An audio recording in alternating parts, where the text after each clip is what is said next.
질투가 났나 봐요. 반대할 자격도 없는데 내가 먼저 좋아했으니까. 나 좀 꺼내줘 제발. 여기 더는 못 있겠어. 강세리가 죽어가고 있다. 병원 복도에 울려 퍼진 의사의 차가운 말은 마치 사형 선고와 같았다. 강세리는 차갑게 식은 병실 화장실 거울 앞에 서서 창백해진 얼굴과 뼈만 남은 듯 가늘어진 손목을 바라보았다. 한때 모든 남자들을 유혹했던 아름다운 얼굴은 이제 병마에 시달려 완전히 일그러져 있었다. 몇 번이나 깊게 숨을 고르며 억지로 미소를 지어보았지만 그 미소는 금세 일그러지며 참혹하게 무너져 내렸다. 사기 말기암이라는 단어가 마치 저주처럼 뇌리를 떠나지 않았다. 평생 남들을 짓밟고 이용하며 권력의 정상에 올랐던 그녀에게 찾아온 가장 잔혹하고도 공정한 심판이었다. 의사는 동정심 하나 없이 차갑게 말했다. 6개월, 길어봐야 1년이라고. 그나마도 극심한 고통을 동반한 시간들이라고. 누구에게도 이 비밀을 말할 수 없었다. 황기찬에게조차. 그는 이미 자신에게서 점점 멀어져 가고 있었고 그의 시선은 온통 강재인을 향해 있었다. 강세리는 떨리는 손으로 진통제가 든 약봉지를 힘겹게 움켜쥐며 거울 속 자신의 모습을 향해 간절히 중얼거렸다. 황기찬, 나 아직 끝난 게 절대 아니야. 내가 널 어떻게 만들어줬는데 나 이렇게 쉽게 무너질 수는 없어. 절대로. 하지만 그 목소리에는 이미 깊은 절망과 치명적인 두려움이 뼛속까지 배어 있었고 손에 흐르는 식은땀 때문에 약봉지가 바닥으로 미끄러져 떨어졌다. 하얀 진통제 알약들이 차가운 타일, 바닥에서 사방으로 굴러다녔고 강세리는 그것들을 하나하나 줍기 위해 무릎을 꿇어야 했다. 그 순간 자신의 처참한 현실이 뼈저리게 느껴졌다. 황기찬은 강세리와는 정반대의 가파른 내리막길을 걷고 있었다. 한때 모든 사람의 존경과 부러움을 한몸에 받던 성공한 대기업 회장이었지만 이제 그의 이름은 사람들 입에 오르내리는 대표적인 조롱거리가 되어버렸다. 회사 주가는 연일 바닥을 치며 폭락했고 주주들의 분노는 하늘을 찔렀다. 신문과 방송의 일면에는 매일같이 황기찬 제국의 몰락, 사기꾼 황기찬의 최후, 재벌 황기찬, 감옥행 초일기라는 자극적인 제목이 큼지막하게 실렸다. 사람들은 더 이상 그의 변명이나 궁색한 해명을 들으려 하지 않았다. 오히려 그가 입을 열 때마다 더욱 거센 야유와 비난이 쏟아졌다.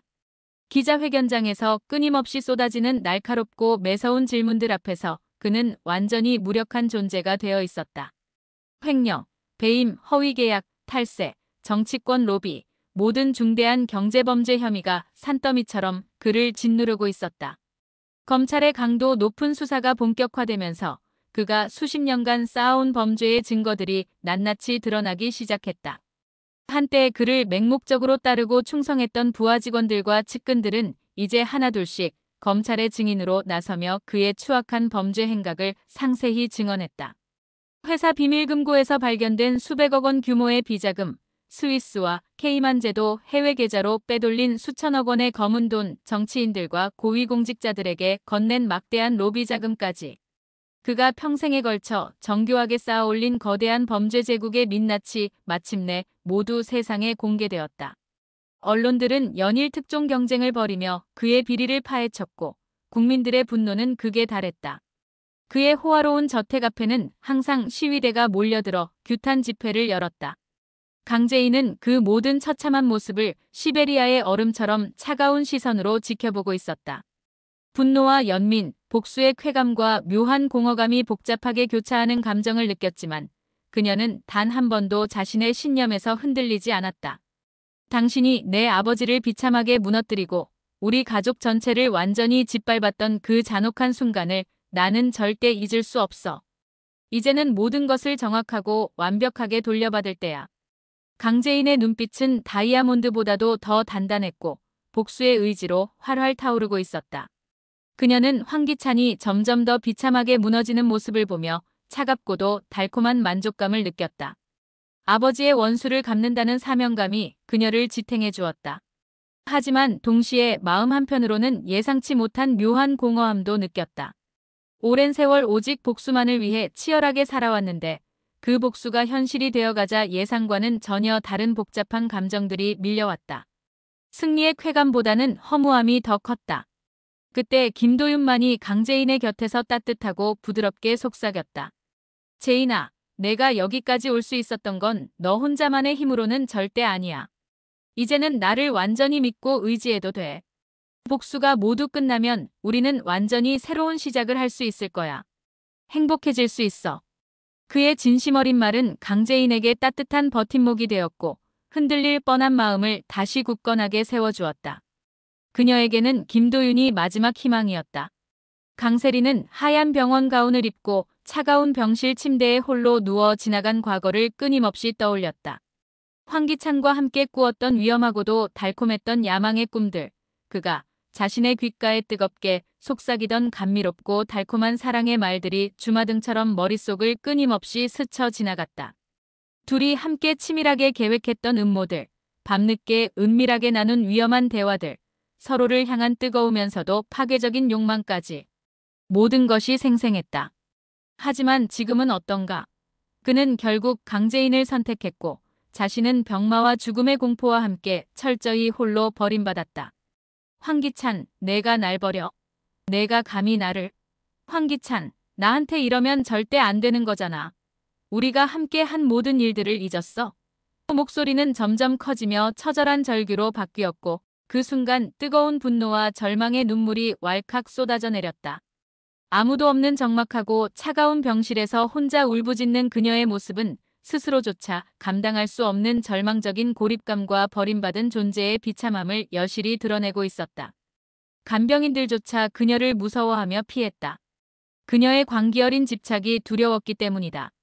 황기찬은 연일 계속되는 언론의 무차별적인 집중 포화와 검찰 수사 속에서 완전히 정신적으로 무너져 내렸다.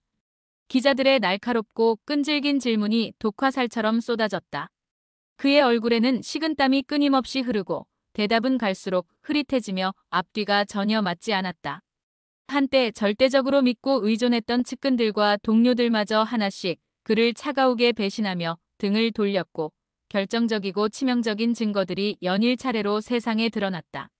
몰래 녹음된 음성 파일에는 그의 생생한 육성이 선명히 담겨 있었고 건물 곳곳의 CCTV 영상은 그의 범행 순간을 생생하게 보여주었으며 정교하게 조작된 각종 계약 문서들이 모두 그를 향해 날아들었다.